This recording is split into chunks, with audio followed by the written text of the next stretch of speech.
I never told my daughter what I kept in the back room of my clock shop on Barrington Street. When she started plotting with the man she'd been seeing behind her husband's back, I made sure every conversation, every visit, every carefully worded question about my estate was documented in full. 3 months after I first hired a private investigator, I was ready, and when my shop assistant called me one Tuesday morning, voice tight with something she couldn't name on the phone, I drove down from the house, knowing that everything I'd been building toward was finally about to come apart, in exactly the way I'd planned. Before I tell you what happened in that back room, I want you to understand something about clocks. Most people think of them as machines, gears and springs and escapements doing arithmetic. But a clockmaker sees something different. Every timepiece is a conversation between the person who built it and the person who keeps it. Every tick is a promise. I'm still here. I'm still running. I haven't forgotten you. I learned that from my wife, Irene. My name is Harvey Colton, and I am 64 years old. Colton's Clock and Watch Repair has sat on the lower end of Barrington Street in Halifax, Nova Scotia for 31 years. It's a narrow shop with a green awning and a hand-lettered sign in the window that Irene painted herself back in 1993. The wood counter is original to the building. I refinished it 3 times over the decades, but I never replaced it. Some things you preserve because they're worth preserving. The smell of the place is machine oil and old brass, and on gray maritime mornings when the fog comes in off the harbor, something that still reminds me of her. Irene ran the front of the shop. She dealt with customers, kept the books, remembered names and anniversaries, and the specific sentimental weight of every timepiece people brought to us. A grandfather clock that survived a house fire. A nurse's wristwatch, still ticking after 40 years. A child's wind-up alarm clock left by a soldier who never came home. Irene would listen to the story behind each one before she wrote out the work order.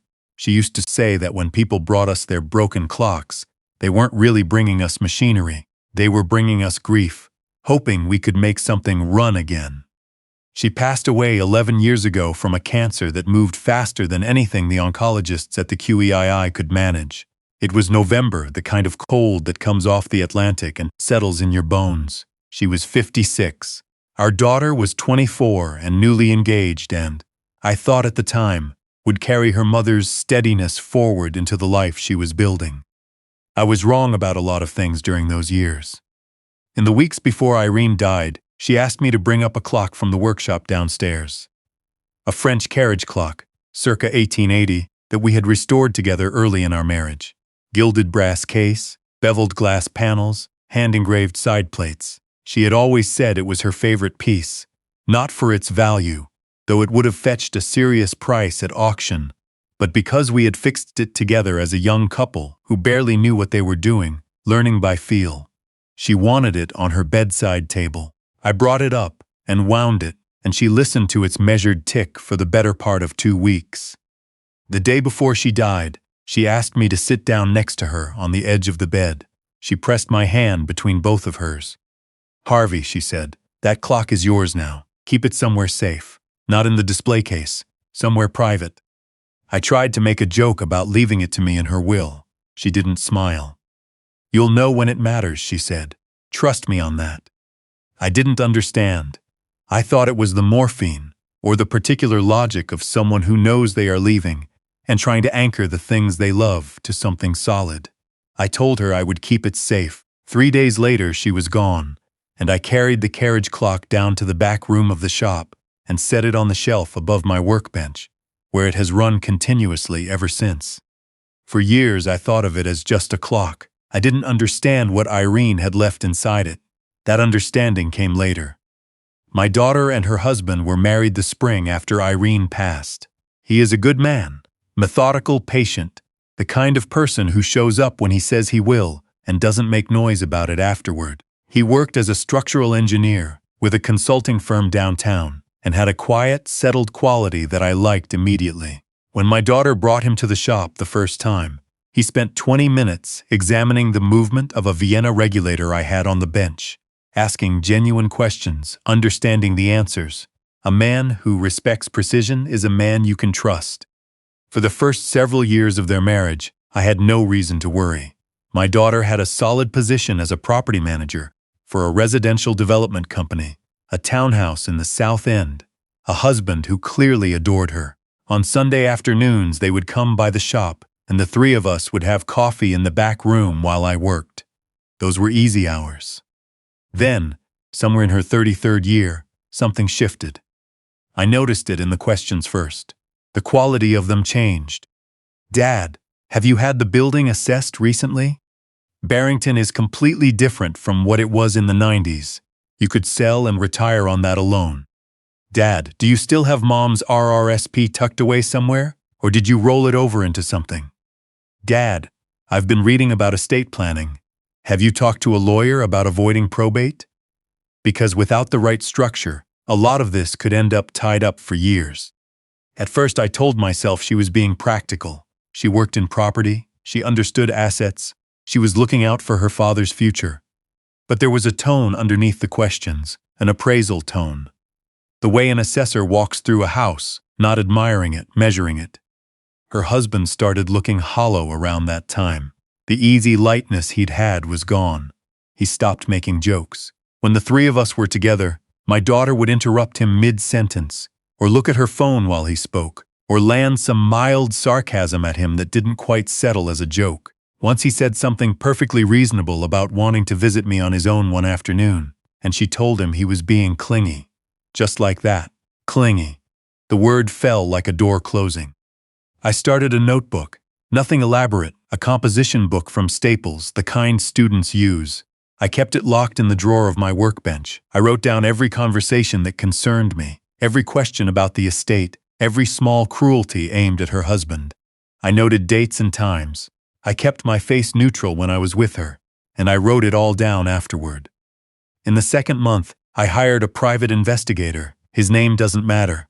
He came recommended through my lawyer, Mr. Thibodeau, who practices out of an office on Spring Garden Road, and who had been quietly helping me update my will and a small family trust since Irene died. The investigator was professional and discreet, and within 6 weeks he had confirmed what I had already begun to suspect.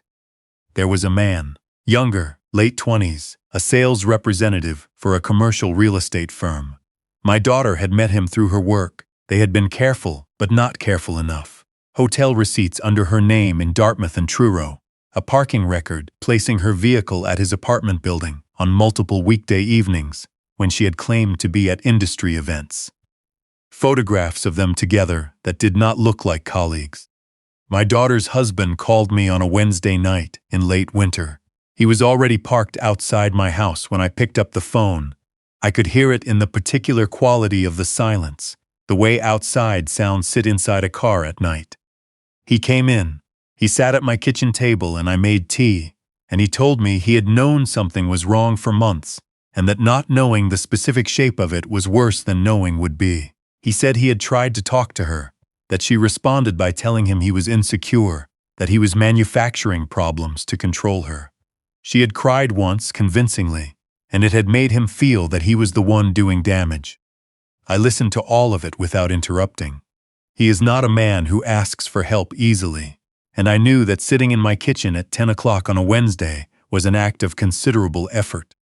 When he finished, I told him I had hired an investigator. He stared at me. I told him I had documentation. Not everything, not enough yet, but enough to know he wasn't imagining any of it. I asked him to be patient with me. I asked him not to confront her yet, because confrontation would only push things underground and I needed a clear picture of everything before I could act on any of it. He was quiet for a long time. Then he said, "You've known about this longer than I have." "Yes." "And you didn't tell me." "I didn't have proof yet. I wasn't going to hurt you with suspicion." He nodded slowly. He didn't look angry. He looked like a man who had just had something confirmed that he had been carrying alone for a long time.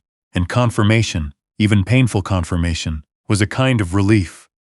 "We'll do this your way," he said. That was the agreement. The clearest moment came on a Thursday afternoon in early April. My daughter had asked me to drop off some papers at her office, a signature she needed for a joint document related to her mother's old savings account, now folded into the estate. I arrived 20 minutes early. The administrative assistant at the front desk said my daughter was still in a meeting and asked me to wait. I sat in a chair near the hallway. The meeting room door at the end of the corridor was not fully closed.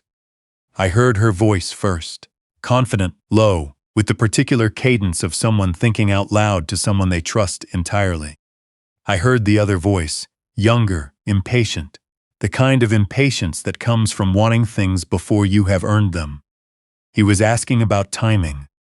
She said it depends on a few factors, that her father was healthy but not young, and that the commercial property market in Halifax was expected to peak in the next 2 or 3 years, which meant that if the building were ever to be sold or transferred, sooner was financially smarter than later. He asked what she meant by transferred. She said she had been in contact with a development company that had made informal inquiries about the Barrington Street property.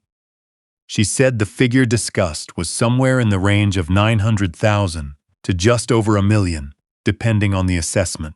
She said that between the property, the business assets, her mother's trust, and the investment accounts, the total estate was probably pushing $1.4 million once everything was liquidated. He asked about her husband. She said that by the time any of it became relevant, her husband would be out of the picture. The meeting room door opened about 30 seconds later. My daughter came down the hallway and stopped when she saw me. The color changed in her face, just slightly, just for a moment, and then she smiled and said, "Dad, I didn't know you were already here." I held up the envelope with the papers and said I had just arrived. I drove back to the shop and went down to the back room and sat at my workbench for 2 hours without touching anything. What I had heard was not venting. It was not an exaggeration made in frustration. It was a property assessments and an exit strategy, delivered in the measured tone of someone who had thought it through carefully. My daughter had looked at everything Irene and I had built together and converted it into a number. She had looked at her husband and decided he was a transitional arrangement. She had looked at me and calculated an actuarial timeline. I called Mr. Thibodeau the next morning. We met that afternoon. I told him everything. Over the following 4 months, he and I worked through every document, updated will, revised trust structure with conditions attached to inheritance, conditions tied to demonstrated character, and a 5-year oversight period managed by a third party, a secondary beneficiary arrangement ensuring that if the primary conditions were not met, the estate would go to 2 organizations Irene had cared about, the IWK Children's Foundation and the local food bank. We created a paper trail so clear and so thorough that no challenge could touch it. The investigator continued his work. By summer, I had a full file: photographs, timestamps, hotel records, the parking logs. I had an audio recording, obtained with Mr. Thibodeau's guidance within the boundaries of Nova Scotia law, of a later conversation in which my daughter and the man discussed, in specific terms, ways they might accelerate my decision to sell the building or transfer it into an arrangement that suited them. I kept the file in pieces, not in a drawer, not in a safe, in clocks. A Seth Thomas mantel clock from the 1920s, its case so large and deep that a waterproof envelope fit along the inner back panel without disturbing the movement, that held the trust modification documents. A wall-mounted regulator with a long pendulum case. The inspection door at the base was just wide enough for a folded file folder that held the investigator's full report and photographs. An 8-day carriage clock with a lift-out movement. The space beneath the movement plate, between it and the bottom of the case, held a USB drive wrapped in cloth. And Irene's carriage clock, the gilded one from 1880, that she had asked me to keep private. The summer after she died, I had discovered its secret entirely by accident.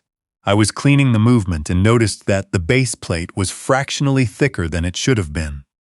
When I applied gentle pressure to the left rear corner of the case bottom, a panel released. Inside was a small folded card in Irene's handwriting. "For when the time comes, you'll know. Use it well." She had created a hidden compartment in her favorite clock before she died, before any of this was conceivable. She had lined it with felt and left it empty and left me her note. All these years I had thought she was being sentimental. She had been building me a tool. In the compartment, I placed the audio recording. I fitted a small playback device behind the felt lining, wired to the clock's own chime mechanism so that it would trigger at the right moment. It took me 3 evenings to make it work correctly, without disturbing the movement. But I am a clockmaker. Precise work under patience is what I do. I planned the dinner for the first week of October.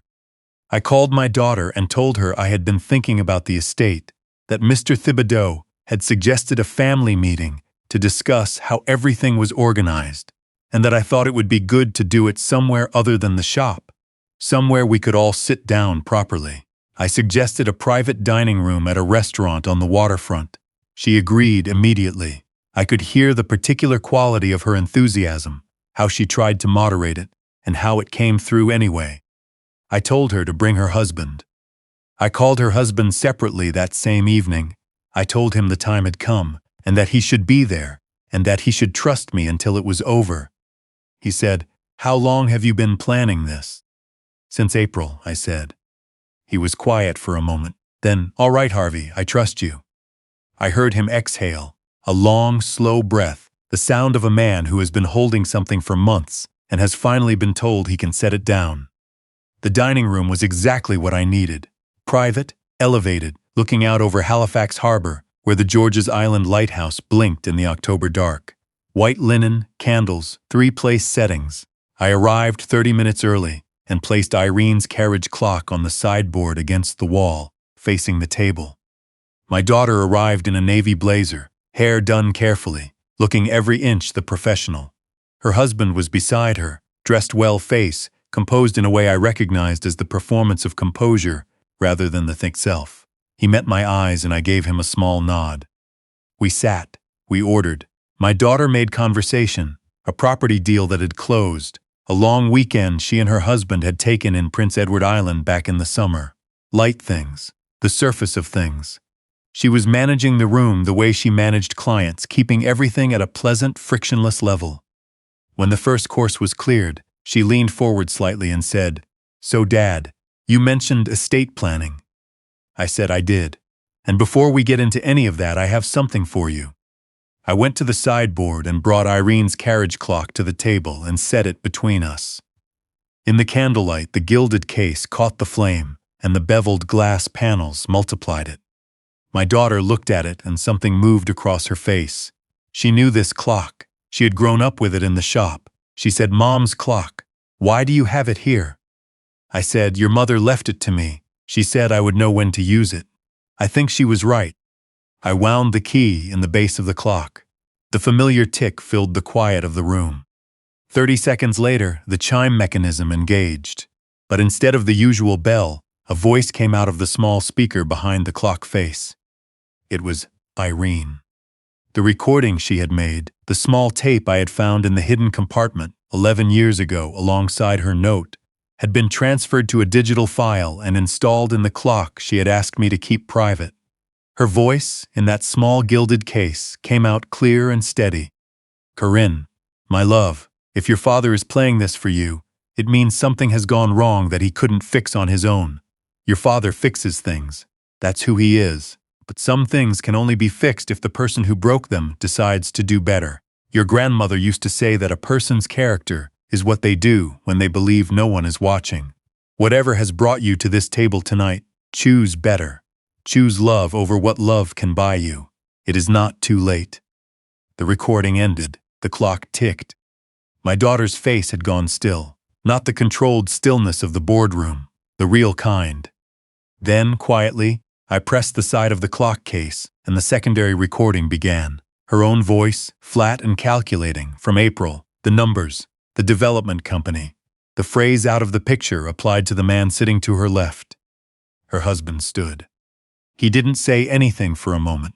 He set his water glass down precisely on the linen. Then he looked at her, not with anger, but with something much more final than anger, and he walked out of the dining room. She said his name. He didn't stop. She turned to me. Her eyes were wet. She said, "Dad, that conversation wasn't what you think. I was venting. I was frustrated. We didn't mean." I set a folder on the table between us.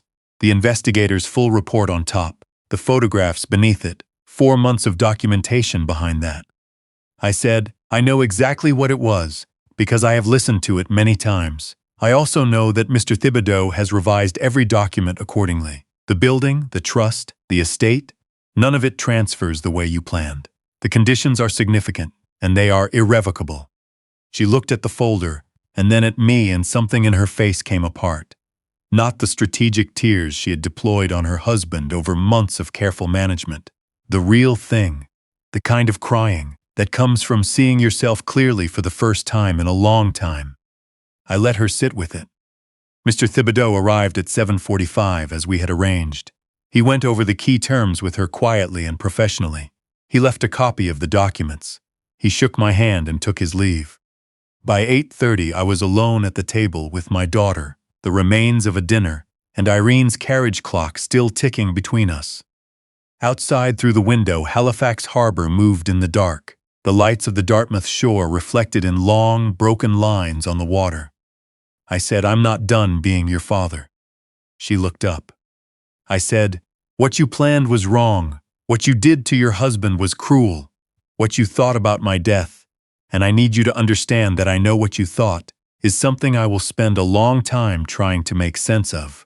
But I have spent 31 years fixing things that people gave up on. I am not going to give up on my daughter." She said, "Why?" I said, "Because your mother didn't give up on either of us." The man she had been seeing was gone within a week, his apartment vacated, his position at the firm quietly ended, some indication he had relocated to Alberta. He had made certain financial arrangements before he left that her lawyer spent the better part of a month sorting through. Her husband filed for separation before the month was out. He was decent about it, as he had been decent about everything. He is still in Halifax. He still comes by the shop on occasional Saturday mornings, looks at the movements, drinks coffee, says very little. He is rebuilding something, slowly, in the way people do when they have lost something they were certain was permanent. My daughter lost her position at the property management company by November. She spent the winter without much of anything to hold on to. In January, she called me. She said, "I don't know where to start." I said, "Start by coming to the shop." She comes on Tuesday and Thursday mornings now. She started by cleaning the display cases and tagging inventory. Small things that don't require skill, just willingness. She has begun to learn how movements work. Last week, she reassembled the platform escapement on a small anniversary clock without prompting. She set it down the way her mother used to set things down, with a kind of care for the object in her hands. The trust remains locked for 5 years, as the documents specify. She has not challenged it.